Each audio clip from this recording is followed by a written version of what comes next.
By the time Jean Kennedy and Ethel Skakel arrived at Manhattanville together in September 1945, Jean's father's affair with Gloria Swanson was known to many of the other girls. Gossip like that moves swiftly within the tight Irish Catholic social hierarchy. Moreover, Jean's sister Eunice had graduated from Manhattanville in 1943, so scuttlebutt about her father and his mistress had circulated on campus for several years. "My mouth fell open," said Margaret Adams, a member of Ethel and Jean's elite circle. "That goes back to a time when morals were strong. But no one would have ever dared say anything to Jean, and I was convinced she wasn't aware of the scandal." "Well, what is she going to just start blabbing it? Like, if you're not going to bring it up, who's going to, show up, sit down at the lunch table and be like, so my dad's having an affair with an actress in Hollywood. What do you guys think of that?" I mean, just because she didn't talk about it doesn't mean she wasn't aware of it.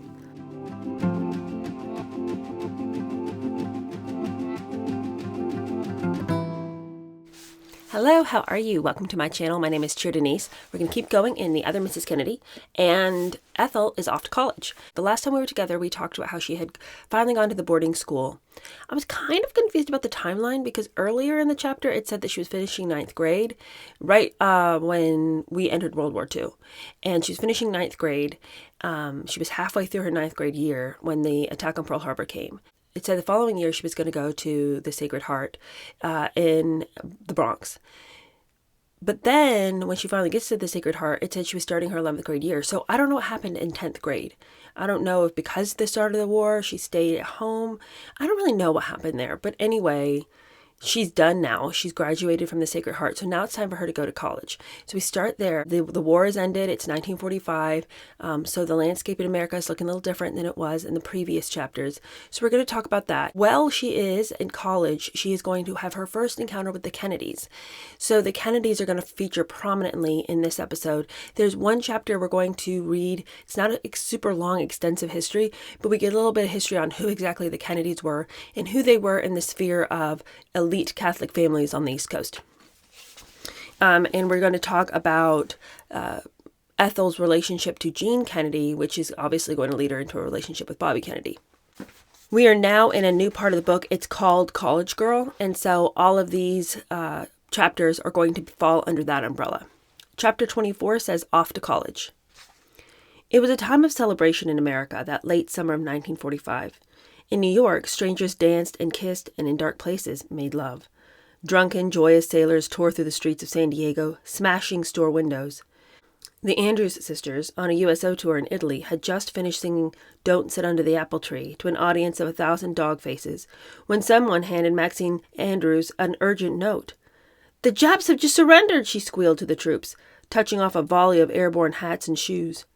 On Lake Avenue, the victory was being celebrated in inimitable Skakel fashion. This chapter's barely begun, and we are just jumping right into it, you guys.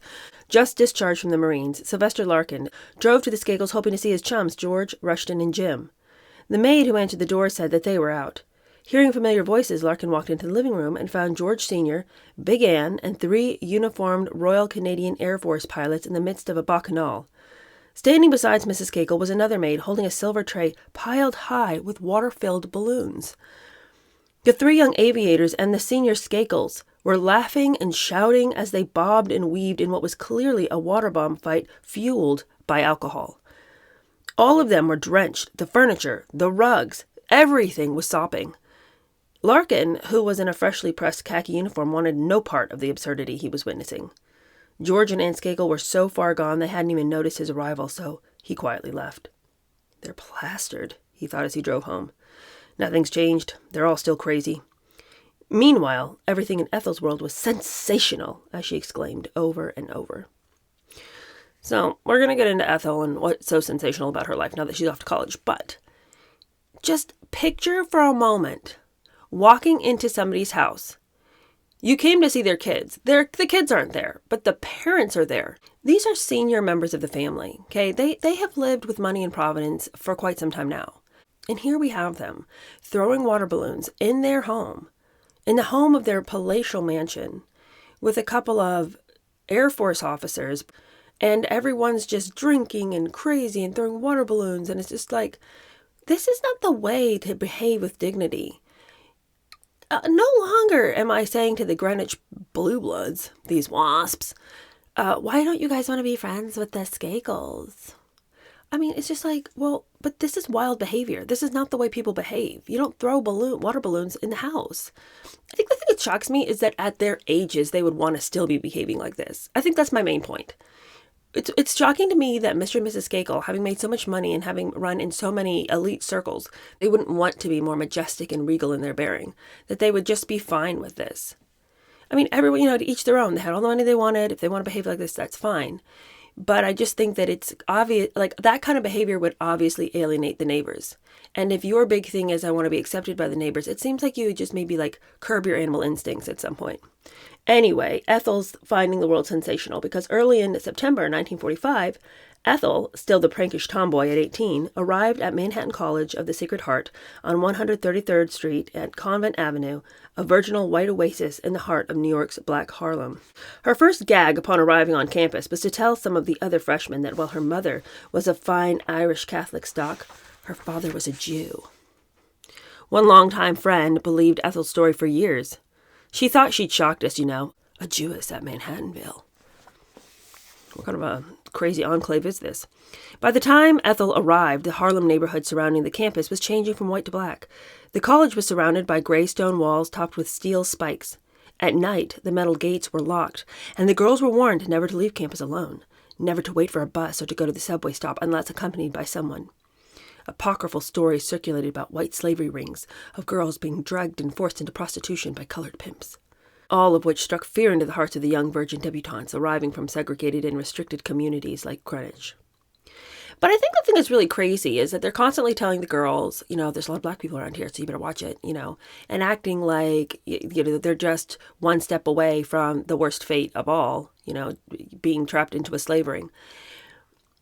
But it's so odd that they would say all that. But then on the other hand, the school really wants to look like this beacon of light. They want to change and teach the girls a different way. And they want to teach, they really want to battle against discrimination. And they really want to fix some of the divide between the races. So while they're telling the girls, you better watch out because if you're not careful, you're going to get sucked right down into this, white slave girl ring. And it's going to be all these pimps and, can't trust the black people around here. They say that, but then they do this business. It says here, there was only 3 black students in the entire school and not a single black nun in the entire Sacred Heart Order. The year Ethel matriculated, one of Manhattan's leaders, Mother Grace Cowden Damned, died. Damned, who had served as the school's president for 15 years, worked hard to battle discrimination. It was during Damned's tenure that a group of students drafted what was known as the Manhattanville Resolutions, which urged the girls to practice racial tolerance. Mary Biles, who later became a Sacred Heart nun teaching Western civilization to Ethel, was a campus liberal and activist who helped draft the resolutions. The student body adopted them and the press printed them, Sister Biles said. The first resolution was, I will never use the N-word again. And the second resolution was, if I get on Fifth Avenue bus and there's an empty place beside a Negro person, I will sit down beside that person. While the resolutions were hailed by liberal educators, the Manhattanville girls looked the other way for the most part. Yeah, because, while you're being told, I will never use the N-word again, and I will sit down next to a black person if I see an empty seat beside them, you're also being told, don't stop and wait for a bus because that same black person is probably going to drag you down into the pits of hell and turn you into some kind of prostitute for his own ends and for your demise.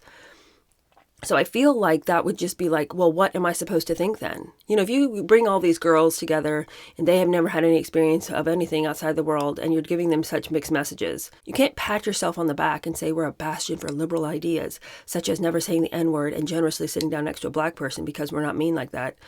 Don't do yourself any favors if at the same time you're planting seeds of fear in these girls. Because she was an integrationalist, Mother Damned was despised by many Manhattanville parents, particularly those from the South and the Midwest, who took their daughters out of the school after a semester or two. We were all pretty much unaware of social and political issues, said a member of Ethel's college circle. Our goals were to have fun, get out of college, and get married. It was a terribly self-centered existence and a very unreal one. For the most part, the class of 1949 consisted of wealthy girls from homes where the only blacks in evidence were kitchen help, servants, and caretakers. On Lake Avenue, the Skakel's favorite servant at the time was a butler, whom the family had nicknamed Happy. Sometimes the families that got on the best with the blacks, we found, were the families who had black servants because they knew them, said Sister Mary Biles later. They understood them, and they didn't look down on them. The black mammies were very much loved by them. Societal ills, such as racism, didn't concern the Skakels, and certainly were not on Ethel's mind. When Mother Eleanor O'Brien, the college president, gave her pitch during fundraising and recruiting efforts, she'd boast that 90% of our girls are engaged before they graduate. Half-jokingly, the girls often gathered around a campus statue of St. Joseph, who, legend had it, would help you find a good husband if you prayed hard enough. Part of the philosophy of the Sacred Heart education, in fact, was to train young women to be partners of successful men, to be ladies, to be the mothers of tomorrow. In Ethel's era, only a handful of Manhattan girls went on to graduate school, and only about a dozen entered the convent each year. The other reason Ethel had decided on Manhattanville was because the nuns at Maplehurst had promoted it as the jewel in the Sacred Heart crown. Big Anne saw the college as the perfect place for Ethel to mix with Catholic society girls, which appealed to Ethel too. Another influence was her sister Pat, who was a campus heroine, having reigned for 4 years as the president of the class of 1946. Ethel loved the fact that the school was in New York, giving her easy access to shopping and the nightlife. Moreover, Manhattanville was in close proximity to Greenwich. More than anything, Ethel wanted to be near the family frolics, and her horses. Ethel would become the most famous and controversial member of the class of 1949. Ethel's eventual fame resulted from a friendship, both propitious and fateful, that she forged at Manhattanville in her first hectic week there, a bond that would last a lifetime. Opposites are said to attract, and at first glance, Ethel Skakel and Jean Kennedy could not have been more dissimilar. Ethel, the wiry, high-spirited hare; Jean, the pudgy, painfully shy, inhibited tortoise, a bit more worldly and urbane, older than Ethel by 14 months. But both girls had gone to Sacred Heart high schools, had privileged upbringings, were from large, idiosyncratic families. Their fathers were self-made men. Their brothers were handsome rogues. Both girls grew up in strict Catholic environments, were the next to the last born in their families, and had parents who were often absent for weeks and months at a time. Jean Kennedy, born February 20th, 1927, was the 8th child, the 5th daughter, of Joseph Patrick and Rose Elizabeth Fitzgerald Kennedy. Well.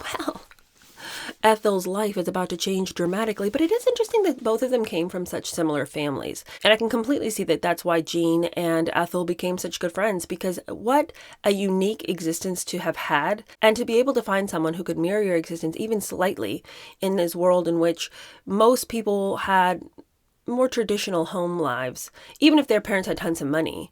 To have parents who were so often away and have families that just really had a culture of their own, you would be drawn to that sort of person. Okay, so the book now wants to give us some background, some color on the Kennedy family. Like, who is this Joseph Patrick and his wife Rose? Well, let's find out. Chapter 25 is called The Kennedy Clan. Joe Kennedy's story begins in 1849 when his Irish immigrant grandparents, Patrick, a farmer, and Bridget Kennedy arrived in Boston. They had 4 children, 3 girls and a boy, the last being Patrick Joseph Kennedy, called PJ. Less than a year after the boy's birth, his father died of cholera, forcing Bridget to get work as a shop girl. Despite the family's financial hardships, P.J. Kennedy, an ambitious bear of a man with a beefy face, red hair, and blue eyes, was able at age 22 to finance the purchase of a ramshackle saloon in a shabby Boston neighborhood. Not long after, he bought a second tavern, and he began making money. He eventually became a partner in a Boston hotel and started a liquor importing business, P.J. Kennedy and Company, supplying Haig and Haig Scotch to the city's better restaurants and hotels. While he sold liquor, he never drank. He was a teetotaler, unlike Ethel's alcoholic paternal grandfather. Besides his saloon business, Kennedy had gotten involved in Boston politics and rose quickly to ward leader. In November 1887, he married Mary Augusta Hickey, a large woman, bigger than P.J. himself, a one much like Big Anne Skakel. Joe Kennedy, who would become the patriarch of the Kennedy clan, was the first of P.J.'s children, born on September 6, 1888, 4 years before George Skakel. P.J.'s political career continued to soar. He gave a seconding speech for Grover Cleveland at the Democratic National Convention. He served for 3 terms in the Massachusetts Senate. He held a number of Boston patronage positions, and he ran Ward 2 like an Irish mafia godfather, working out of the back of one of his saloons. At home, Mary Kennedy had cooks and maids. The family wintered in Florida and had a 60-foot yacht. Mary focused on young Joe, selecting after-school jobs that would allow her son to mix with Boston's elite. One involved delivering hats from a posh millinery shop. Catholic schools were not worldly enough, so she sent him to the prestigious Boston Latin School, and later to Harvard. Shortly after the turn of the century, P.J. became friendly with another powerful Boston politician, John F. Fitzgerald, known as Honey Fitz. and he ran Boston's North End. Despite being of slight physical stature, Fitzgerald carried himself like a heavyweight, boisterous, cocky, with tough guy mannerisms. Fitzgerald had spent a year at Harvard Medical School, dropping out when his father died. He worked in the insurance business for a time. He played polo to make social, business, and political contacts. And like P.J. Kennedy, Fitzgerald was a born politician. He went from local ward politics to the state Senate and was elected to the U.S. House of Representatives. In 1905, he became Boston's first mayor of Irish heritage. His wife, Mary Hannon Fitzgerald, a pious Catholic, gave him 6 children. The first was Rose Elizabeth Fitzgerald, born in 1890, 2 years before it began. Despite being a regular at church, Fitzgerald was a philanderer of the First Order, whose political career came to a sudden end when a rival threatened to publicly reveal his affair with a Boston nightclub cigarette girl named Toodles Ryan. We've heard all about that. As a young woman, Rose Fitzgerald often found herself acting as a hostess for her father. A reporter at the time wrote that Rose showed remarkable tact and poise, brimming with animation and charm and girlish spirits. Rose often found herself defending her father's questionable politics. Years later, she would similarly defend her husband and sons. Rose Fitzgerald met Joe Kennedy because of their father's association. Their courtship infuriated Fitzgerald, who felt the Kennedys were inferior, and they were too Irish Catholic. On October 7, 1914, wearing a 2-carat diamond, Rose Fitzgerald became Rose Kennedy. Jean was the next to last of Rose's children, followed into the world in 1932 by her 4th brother, Edward Ted Moore Kennedy. At the time of Jean's birth, Joe Kennedy, who had gone into the movie business, was having a passionate affair with Hollywood sex goddess Gloria Swanson. Like Kennedy, Swanson was married. Rose knew about her husband's adultery, but she chose to suffer in silence rather than risk losing him, a trait that would become common to the next generation of women who married Kennedy men. Don't we know it? Moreover, she would never have considered divorce. When Jean's birth was announced, Rose received hundreds of cards and flowers, including a bouquet from the brazen Swanson. Quite brazen. Can you imagine laying in the hospital bed? You're sitting there, you're but a shell of yourself, having just pushed a baby out, and somebody decides to bring in a bouquet of flowers from your husband's affair partner? I'd have risen up in some indignation. I'd have thrown those flowers to the ground. How dare you? How dare you? I mean, you would have seen me come alive. Kennedy met Swanson after he became an overnight movie magnate with the $1 million purchase in 1925 of the Film Booking Office of America, a financially doubled British-owned production company. Under Kennedy, the company churned out cheap cowboy shoot-'em-ups that were popular with small-town audiences. But Kennedy also cut lucrative production deals with RCA chief David Sarnoff. Kennedy bought the giant Keith Albee Orpheum chain of theaters. Kennedy was also one of the architects of the RKO merger. He also took over Swanson's management, which included the establishment of her own production company. In short order, he became a Hollywood power, gaining the respect and admiration of the immigrant Jews who predominated in Hollywood. They viewed him as one of them, a shark. He called them pants pressers. I don't know what that means. Joe Kennedy and Gloria Swanson slept together for the first time in Palm Beach, the setting for lurid Kennedy scandals years later involving the sons of Ethel and Jean. The consummation of Joe and Gloria's affair would be only the first of such scandals. Okay, so we are now coming to that bit that we've already heard before from the previous book, the Ask Not book, where Gloria says that she was taken advantage of and that she would continue to be taken advantage of. And we get the same quote from her that we got last time, which I skipped last time because it is very, very, very gritty, okay? But suffice it to say, he moved so quickly that his mouth was on hers, and she said that she couldn't speak, that he had put one hand on the back of her head while his other hand was handy to do what he felt like he wanted to do, and that when it was all over, he just lay there stroking her hair, that he acted like a psychotic person driven only by animalistic instincts, and there was no humanity in him. With Swanson's husband out of the picture, Kennedy procured a film job for him in France. The lovers began sleeping together regularly at Kennedy's Rodeo Drive home. In order to protect his family image during the affair and to avoid scandal, Kennedy assigned various employees to shuttle his mistress between her house and his. But their affair soon became widely known, and a rumor even surfaced that Kennedy fathered one of Gloria's children, a son whom she named Joe. I think that's pretty solid evidence. Why in the world would you have a son by your true husband and then name the son after your affair partner? I think we understand who the son was. On trips home from Hollywood, Kennedy brought back filmland, mementos, and souvenirs for his children. Once he even had the gall to invite Swanson to be a house guest along with her daughter. Pat Kennedy, about 10 at the time, took the child to school with her, but nobody believed her boast that the youngster was the daughter of the famous film star. If Rose Kennedy knew about her husband's affair, she remained mum. In her autobiography, which was published when she was 84, Rose wrote about her friendship with the actress, her favorite Swanson films, and the excitement and fun of being with her husband, his sister, and Swanson in Paris in 1928. Rose ran into Swanson years later at the Ritz in Paris. "We chatted together a couple of minutes, recalling old times," Rose wrote. She protected Joe's image to the end. Or did she protect her heart by continuing to believe a lie? Because I don't believe any of this business that she didn't know what was going on and that, it was all just fun and games and that she just thought of Swanson as this, fun gal pal from Hollywood. Please, girl, and at 84, if you're going to bother to write your memoir, write the truth of what happened. You're almost dead anyway. You might as well have a couple of years where you get to live in the truth. Joe Kennedy had twisted sense of loyalty. At one point during their adulterous relationship, he swore to Swanson that he'd been loyal to her, meaning he'd not slept with Rose. Okay. To prove his point, he invoked the name of his daughter, Jean. Kennedy's proof was that while he and Gloria were involved, Rose had not, since Jean's birth, become pregnant. See, we also know from our previous book that Rose had said to him, "I'm only ever going to sleep with you if there's a chance that I'll become pregnant, because I, as a good Catholic, would never just waste this action on fun, frivolity, and pleasure. This is for having children."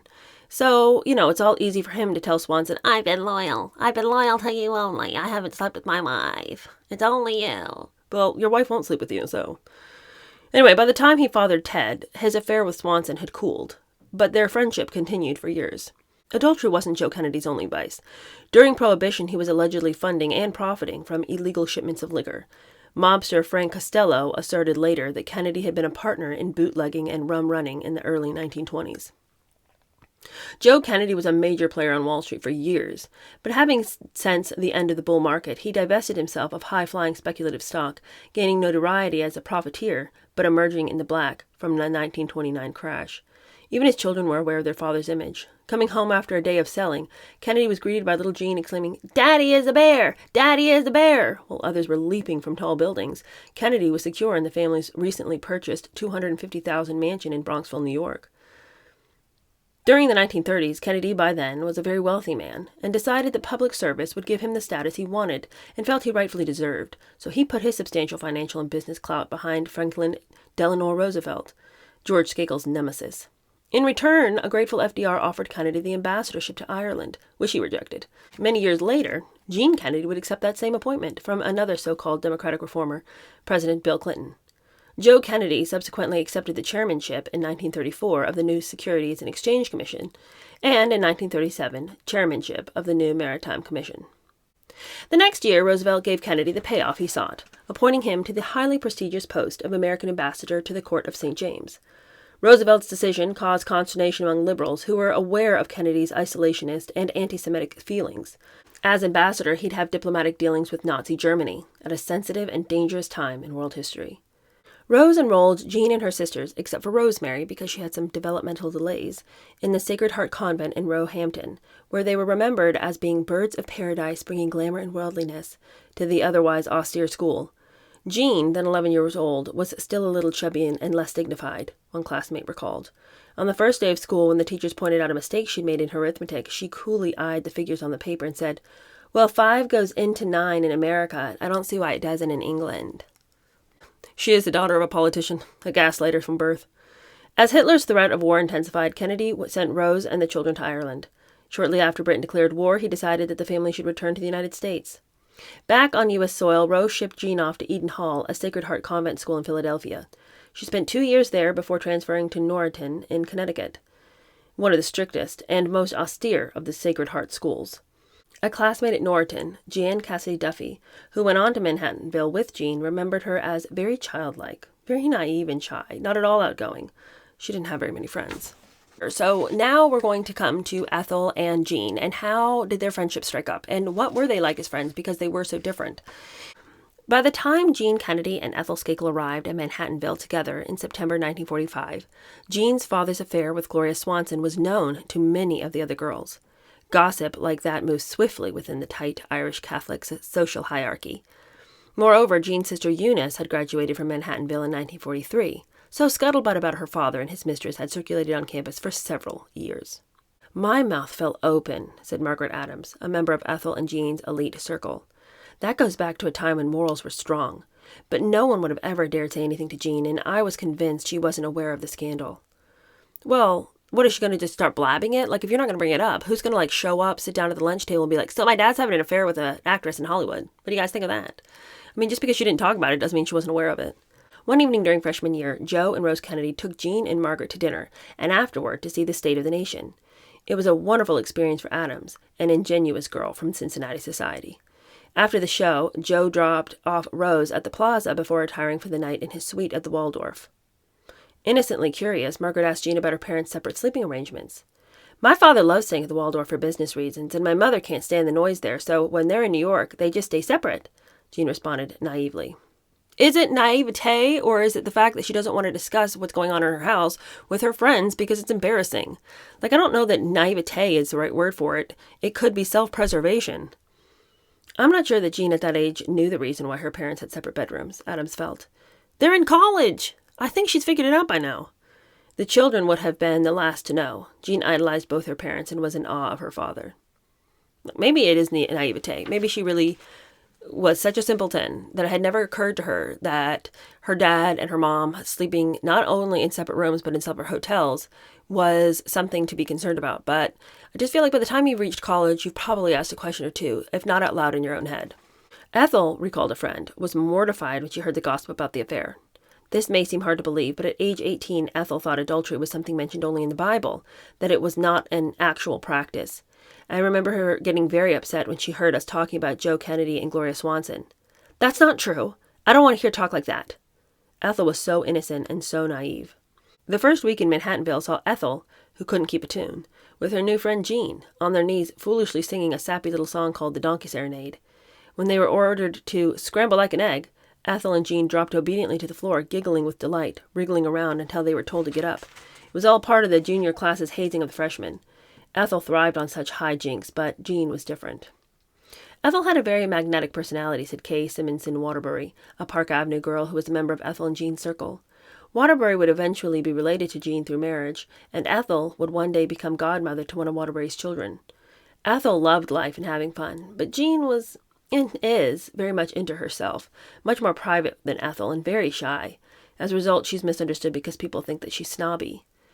Another member of the clique, Anne Marie O'Hagan Murphy, a Charlottesville, Virginia debutante, observed, Ethel was totally different from Jean. Ethel was not sophisticated when she came to college. She had not traveled a lot like Jean had. Her family wasn't important in political and social circles. Abby Ann Day Lynch, a scholarship student and campus activist, said, quote, the two of them made an ideal combination. One of them could do the outgoing stuff, and the other could be quiet and a good friend, a good companion. Ethel and Jean had become inseparable. They were often seen being picked up by a driver in a big black car for the drive to Greenwich, and Ethel often traveled to the Kennedys' home at Hyannisport with Jean.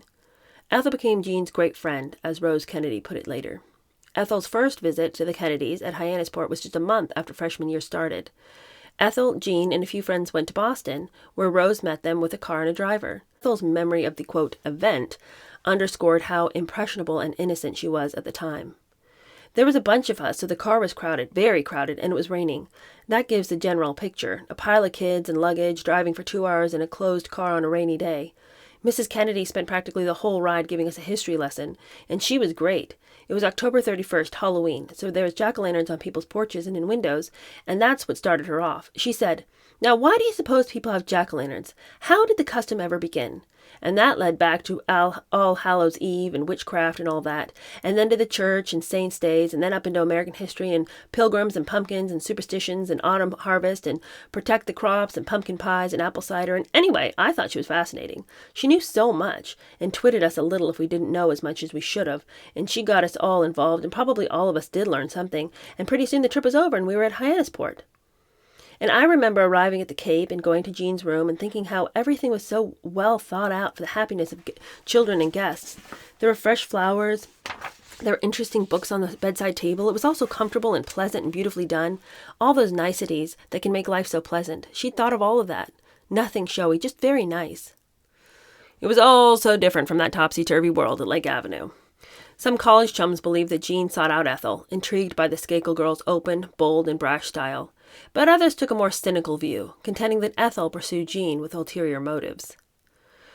I don't feel like Ethel at this time was that kind of person. I mean, I don't know. I don't know if later she's going to become somebody who's really sort of backstabbing and looking to prop up herself at the expense of other people. But, you know, from all descriptions, Ethel had a big personality as far as she was fun and kind of a tomboy and all this. But it always has seemed to me, and I could be completely off here, but just from the descriptions, you know, they describe her as this sweaty-faced, breathless girl who's, you know, hell-bent for leather out on that hockey field. But it doesn't seem like she knew how to carry herself in sort of a dignified way that would make it safe to have her around all the time in case you had to go somewhere where you had to act like you had some raising.